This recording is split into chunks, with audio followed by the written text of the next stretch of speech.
¿Quién me puede comentar de lo de la clase pasada? Carlita, coméntame qué vimos.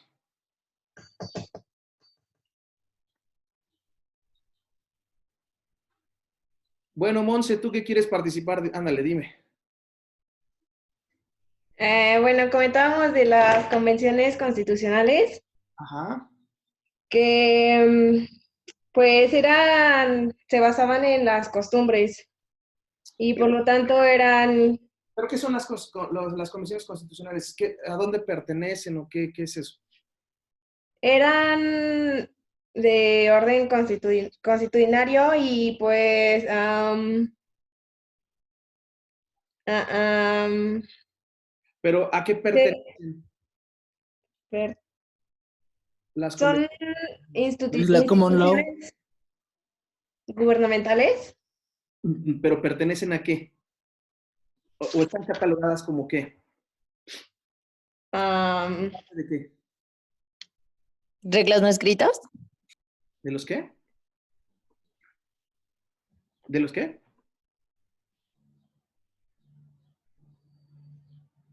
¿De la qué? Acuérdense, vimos, son tres, podríamos llamarle tres grandes bloques, ¿sí?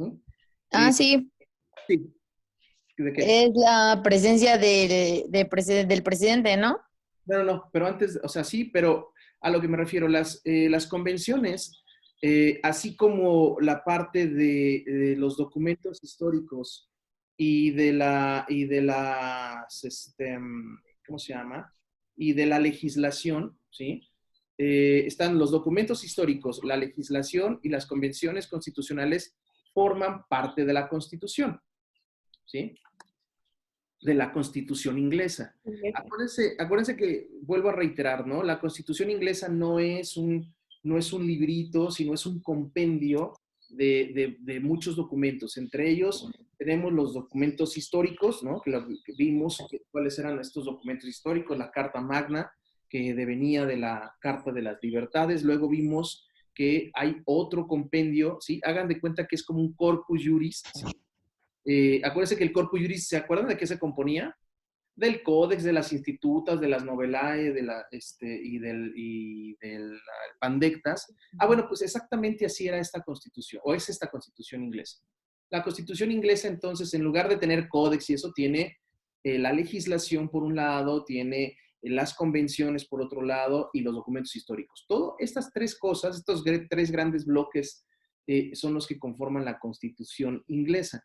Y veíamos por último entonces que las convenciones constitucionales, ya habíamos visto la legislación, ¿se acuerdan ustedes del habeas corpus, el Bill of Rights? ¿Sí? Incluso vimos la Petitions of Rights de Carlos I.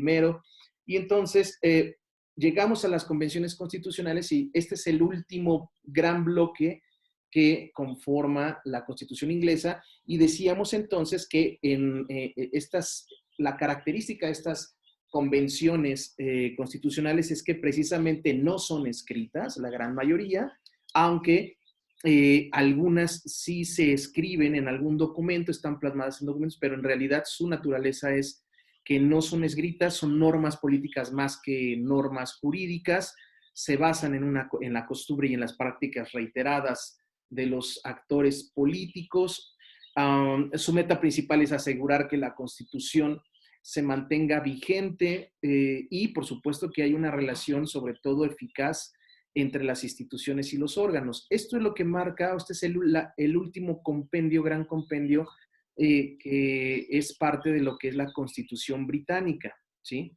Las convenciones. Entonces, si yo les digo de qué se conforma, si la pregunta es, ¿de qué se conforma la Constitución británica? Ustedes me dirán, se conforma de la legislación, de las convenciones constitucionales y de los documentos históricos. Esa sería la respuesta correcta.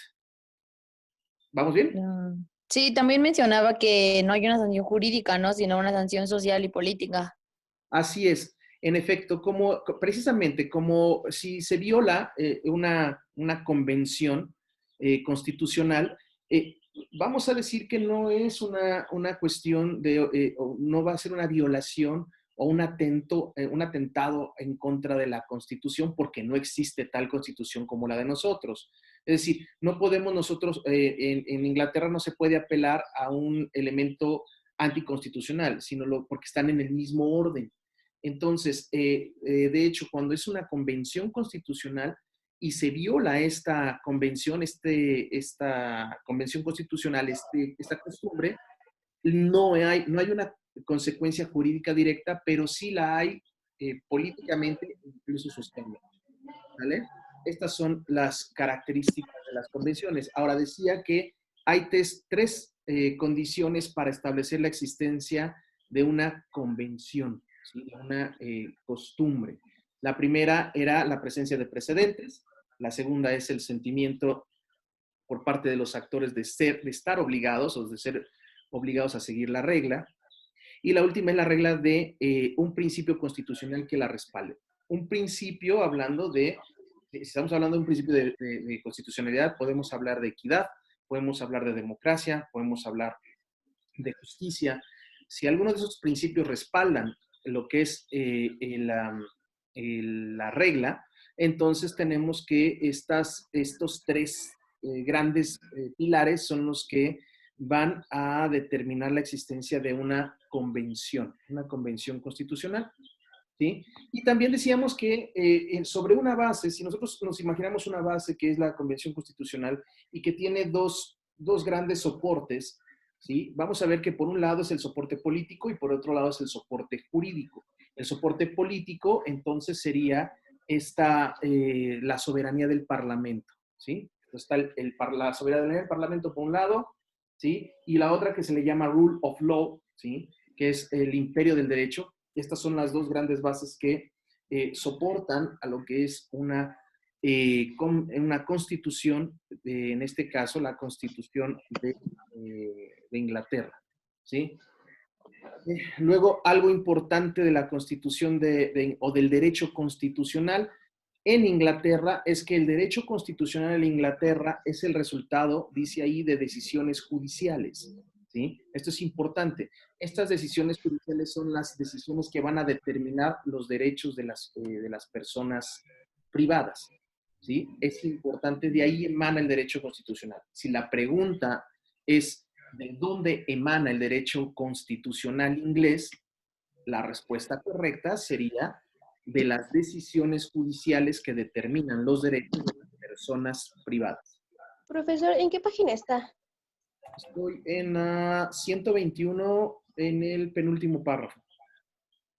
Ok, gracias. Ok, entonces cerrando este tema de la Constitución, vemos que la Constitución no goza de un valor superior al de las demás normas y por lo tanto la cuestión de la constitucionalidad de las leyes no se plantea. Y en esto nos quedamos. Yo les había dicho que no hay una jerarquía de leyes como la hay en nuestro sistema jurídico mexicano. Es decir, en nuestro sistema jurídico no se puede violar la Constitución, ¿sí? El último o el más grande documento o nuestra carta magna, por decirlo así, pues es la Constitución política. De ahí no puede ninguna ley general, ningún reglamento, ningún documento jurídico, obviamente ni la doctrina, ni los principios generales pueden atentar ante la Constitución, ¿sí? Siempre la resolución de cuestiones normativas, jurídico-políticas, ¿sí? Se va a ceñir, a constreñir a la Constitución política de los Estados Unidos mexicanos. No así la Constitución inglesa, porque no hay una jerarquía de leyes. Como es un compendio, es como si nosotros, para que me lo entiendan, esta analogía es como si nosotros dijéramos que en el corpus juris civilis es más importante el digesto que el códex, o que el códex que las institutas, o que las institutas que las novelae. Entonces, yo les diría, jerárquicamente, ¿cuál es más importante? Ninguno. Ninguno es más importante en el corpus juris civilis. ¿Por qué? Porque son de naturaleza diferente. Cada uno tiene sus propias características. Las institutas, pues, son estos conocimientos pedagógicos de la enseñanza del derecho, y así todas estas, ¿no? Las novelae tienen ciertas características, y entonces no tienen jerarquía. Es exactamente lo mismo. En la Constitución de inglesa, como son documentos históricos, como son convenciones constitucionales y como es la legislación, no hay una jerarquización y por lo tanto no es un documento que pueda estar por arriba de los demás documentos o de las demás cuestiones normativas, jurídicas, políticas, y no, gracias a eso, no hay inconstitucionalidad. ¿Sí se entiende? ¿Vamos bien? ¿Sí? Sí. Ok, entonces Sí. también hablábamos de una monarquía que Inglaterra cuenta con una monarquía, yo le decía una monarquía parlamentaria, que es una monarquía constitucional parlamentaria, ¿sí? En donde el monarca o la monarca hoy en día juega un rol meramente protocolario, ¿sí? Chabelita no hace nada más que salir de vez en cuando, dar unas cuantas palabras, hacer así como que todo está bien y todo el mundo le rinde pleitesía, pero esto es nada más de orden protocolario, ¿sí? Quien tiene el verdadero poder político y ejecutivo es, por un lado, el Parlamento, que es un Parlamento bicameral, la Cámara de los Comunes y la Cámara de los Lords, es como se compone. La de los Comunes es precisamente la Cámara Baja, que son los integrantes que son electos por el pueblo, y la Cámara de los Lords, que es precisamente, se da a partir de un nombramiento que este nombramiento es de cuestión incluso hereditaria. También habíamos visto que en funciones, ya en funcionamiento, quien tiene el poder político es precisamente la Cámara Baja, la Cámara de los Comunes, que es de donde viene el primer ministro, y la Cámara de los Lords es una cuestión también protocolaria, aunque sí tienen cierta injerencia en algunas cuestiones, pero es más de corte protocolario que de corte ejecutivo. No ejecutan o no, sobre todo no ayudan tanto a esta creación de las actividades parlamentarias, ¿sí? Entonces, tenemos esta situación en el orden político, ¿sí? Vamos a ver que la corona, eh, aquí estoy en su página 122, que es la corona entendida como la jefatura de Estado, aparte de ser una cuestión protocolaria, tiene una cierta historia. Esta historia es que la corona empieza a ser o se da a partir de una monarquía absoluta, un absolutismo inglés. Este absolutismo empieza con la dinastía de los Tudor en el siglo XV, XV y XVI, y luego con la que es la dinastía de los Estuardo, ¿sí? Todos ellos o estas familias reales son las que plantean un poder monárquico, como se le llama políticamente, un poder monárquico fuerte, es decir, un poder monárquico tendiente al absolutismo. Ahí en esta, Jacobo I fue déjenme acordar si fue el primo o fue el primo o el sobrino de Isabel. Ay, fue su primo. Jacobo I fue el primo de Isabel. Isabel I de Inglaterra, ¿sí? Isabel I de Inglaterra reinó de el 1558, es decir, del siglo XVI, 1558, al 1603 después de Cristo, obviamente, ¿sí? Ella, una de sus proezas fue que afirmó la iglesia anglicana, ¿sí? Es decir, la iglesia anglicana, la jefatura de la iglesia anglicana la llevaba la corona inglesa, la reina en este caso, ¿sí? Y después de ella, se da precisamente, ella no deja descendencia, ella no se casa, Isabel I no se casa, y entonces quien pasa al trono es su primo, ¿sí? Que es este niño, Jacobo I, Jacobo I, él reina simultáneamente a Escocia e Inglaterra, y más o menos es a partir del año 1566 a 1625, si no mal recuerdo, es cuando reina Jacobo, ¿sí? Es un monarca absoluto, y deja a su hijo Carlos I. ¿Sí? Ya habíamos platicado de Carlos I de Inglaterra, que Carlos I es quien disuelve el Parlamento varias veces. Este Carlos I asciende al trono en 1625 y disuelve en varias ocasiones al Parlamento inglés, ¿sí? Y esto lo disuelve, ¿por qué? Porque el Parlamento no quiere financiarle dinero para sus guerritas, ¿no? Entonces, el cuate pues, se pone terco, ¿no? Soberbio, y disuelve al Parlamento.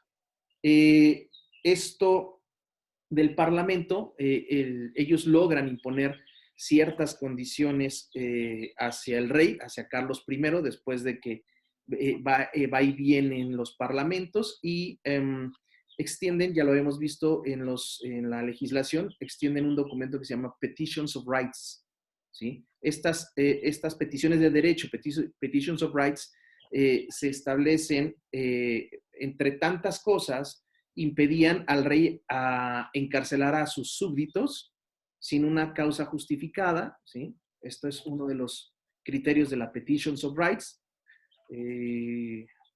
Nuevamente lo digo, uno de los criterios o de las peticiones es que impedían al rey a encarcelar a sus súbditos sin causa justificada. Por otro lado, también la Petitions of Rights solicitaba imponer contribuciones, o sea, que el rey estaba impedido a imponer contribuciones sin la autorización del Parlamento. Otra que se me viene a la mente es que, por ejemplo, los soldados no podían alojarse en hogares privados, ¿sí? Esta era otra prohibición. Los soldados no podían alojarse en hogares privados. Y otra de las prohibiciones es imponer una ley, decretar una ley marcial cuando fueran tiempos de paz, ¿sí? ¿Qué pasa cuando Carlos I ignora la Petitions of Rights? Es decir, se la presenta el Parlamento y él dice, está bien, le firmo, pero no le voy a hacer caso, ¿sí? E ignora el compromiso que adquiere ante el Parlamento, lo disuelve y se niega a convocar un nuevo Parlamento, ¿sí? Entonces, ¿qué es lo que pasa? Se combate, empieza una guerra civil inglesa, la famosa guerra civil inglesa, y hay alguien que se llama Oliver Cromwell, que es una de las cabezas de esta guerra civil. Luego, digo, para no hacerlo tan extenso, en 1642 es cuando se inicia la guerra civil entre lo que son los fieles realistas, o sea, los que están a favor del rey, y los que están a favor o los partidarios del Parlamento, ¿sí? Se inicia esta guerra civil, y los puritanos, que son la gente del bando parlamentario, es decir, los que están a favor del Parlamento, son encabezados por Oliver Cromwell, ¿sí? Él organiza una fuerza armada capaz de derrotar a los realistas. El puritanismo, que es precisamente esto que deviene de los puritanos, de los allegados al Parlamento, fue un movimiento religioso, el puritanismo. Uh-huh. Fue un movimiento religioso iniciado, pues, obviamente en Inglaterra, y fue más o menos por el siglo XVI, es decir, 1570 fue cuando se inició el puritanismo, ¿sí? Miren, yo siempre lo he dicho, cuando uno ve la historia, uno aprende de la historia y uno se da cuenta de que hay ciertas cuestiones históricas que determinaron completamente o que determinan completamente el presente, ¿sí? Una de ellas es, por supuesto, la actitud de este Oliver Cromwell hacia lo que fue el movimiento de la guerra civil. La guerra civil iba muy bien, pero resulta ser que meten esta parte de la fe del anglicanismo y le dieron en la torre y junto con eso la forma en la que se comportó Oliver Cromwell. Déjenme les platico, era exagerado el puritanismo, o sea, era una fe exagerada en donde, por ejemplo, no permitían que hubiera obras de teatro porque eran inmorales, ¿sí? Imagínense, ejemplos de esos que la gente se empezó a cansar y que empezó a decir, oigan, pues, ¿qué pasó, no? ¿Qué es esto? Les platico en unos minutos más porque ya se nos acabó el tiempo. Les mando la liga.